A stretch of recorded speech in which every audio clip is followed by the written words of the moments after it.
Hello everyone, कैसे हैं आप सभी। आशा करते हैं सब अच्छे होंगे और अपनी तैयारी को बेहतर कर रहे होंगे। और जिन भी स्टूडेंट का एग्ज़ाम 23 और 24 अगस्त को है, उन सभी को अभी से बेस्ट ऑफ लक कि उनका एग्ज़ाम बहुत अच्छा जाए।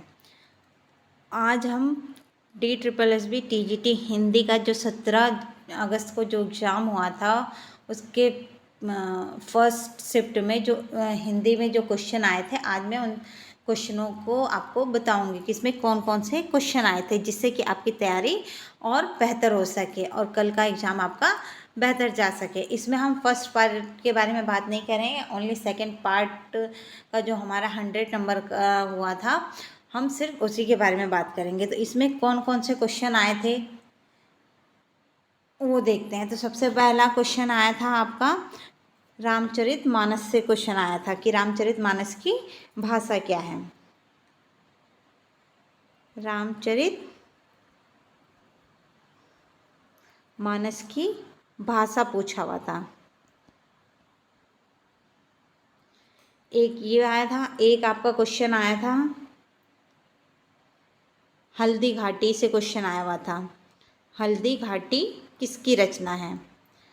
तो आप सभी को पता है कि हल्दी घाटी श्याम नारायण की रचना है।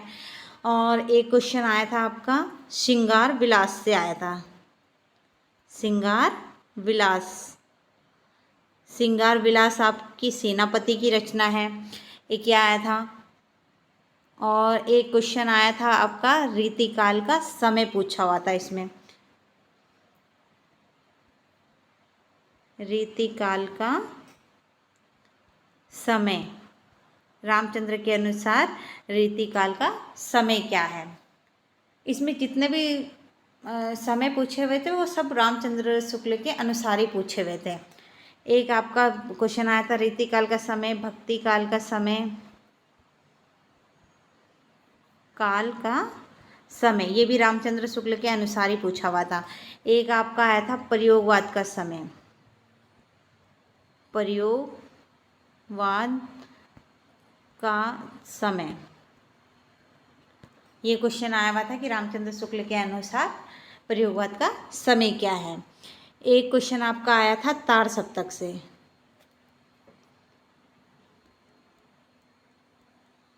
तार सप्तक से ये पूछा हुआ था कि कुंवर नारायण किस तार सप्तक के कवि हैं। ये हो गया आपका। और क्वेश्चन पूछे हुए थे रामानुजाचार्य किस दर्शन से प्रभावित हैं। एक ये वाला क्वेश्चन आया था, रामानुजाचार्य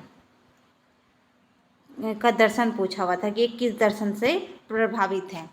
एक आपका मैंने आपको पहले ही बता रखा है, एक दिशा से पूछा हुआ था। हमारे में तो आया था कि दक्षिण और पूर्व की दिशा को क्या कहा जाता है। एक आपका आया था उच्चारण से क्वेश्चन आया हुआ था, उच्चारण का संधि पूछी हुई थी कि ये डायरेक्ट नहीं पूछा हुआ था कि इसका विसर्ग कीजिए, डायरेक्ट ये पूछ दिया हुआ था उच्चारण की संधि क्या है, स्वर है कि व्यंजन है कि विसर्ग है, डायरेक्ट ये पूछ दिया था।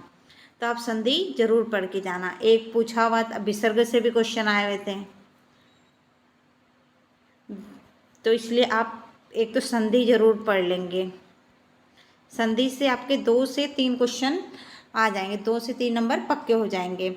और आपका कारक से क्वेश्चन आए हुए थे, कारक से हमारे इसमें 3 क्वेश्चन बने हुए थे। एक आपका कारक पढ़ के जाना, एक आप वाक्य शुद्धि पढ़ के जाना, इसमें से कौन सा वाक्य शुद्ध है, वाक्य शुद्धि, वाक्य शुद्ध वाला क्वेश्चन पूछा हुआ था। एक वाक्य को क्रम में लगाइए, ये पूछा हुआ था, वाक्य को क्रम में लगाइए, क्रम में लगाइए, एक ये पूछा हुआ था। एक आपका पूछा हुआ था, हाँ, एक आपका पूछा हुआ था जयशंकर प्रसाद की रचनाओं से पूछा हुआ था। एक तरफ रचना दे दी थी, एक तरफ उसका समय दे दिया था। अब इसको क्या करना था, आपको मिलान करना था और कोड दे दिए थे कि इसमें से कौन सा होगा, ABCD करके दे रखा था नीचे, इसमें आपको सही करके टिक लगाना था। तो आप रचना और रचना का समय भी पढ़ के जाना। और इसमें जयशंकर प्रसाद की रचना तो मोस्ट इम्पोर्टेंट है। जयशंकर प्रसाद हो गए, आपके आपके रामविलास शर्मा हो गए, रामविलास शर्मा, आपके निराला जी हो गए। जिनका जिनका मैं बता रही हूँ, इन लेखकों को आप जरूर पढ़ के जाएं। इनमें से क्वेश्चन आने ही आने हैं, 102% आएंगे आपके। एक निराला हो गए, एक आपका हो गए निर्मल वर्मा, निर्मल वर्मा, एक आपके हो गए रामधारी सिंह दिनकर,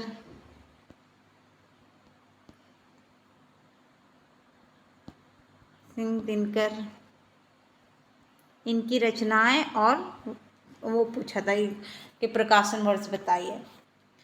और इसके बाद आपकी पैसेज आई हुई थी, 10 नंबर का गद्यांश आया, 5 नंबर की आपकी गद्यांश आ रखी थी,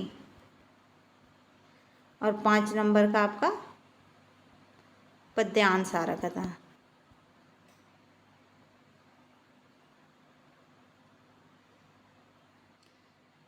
5 नंबर का आपका पद्यांश रखा था। तो इसमें कोई वैसा कुछ वैसा नहीं था, नॉर्मली ही था आपका गद्यांश और पद्यांश कि इसमें लेकिन गद्यांश और पद्यांश को करने का सबसे अच्छा तरीका आप पे है कि सबसे पहले आप क्या करेंगे, आप उसके प्रश्नों को देखेंगे।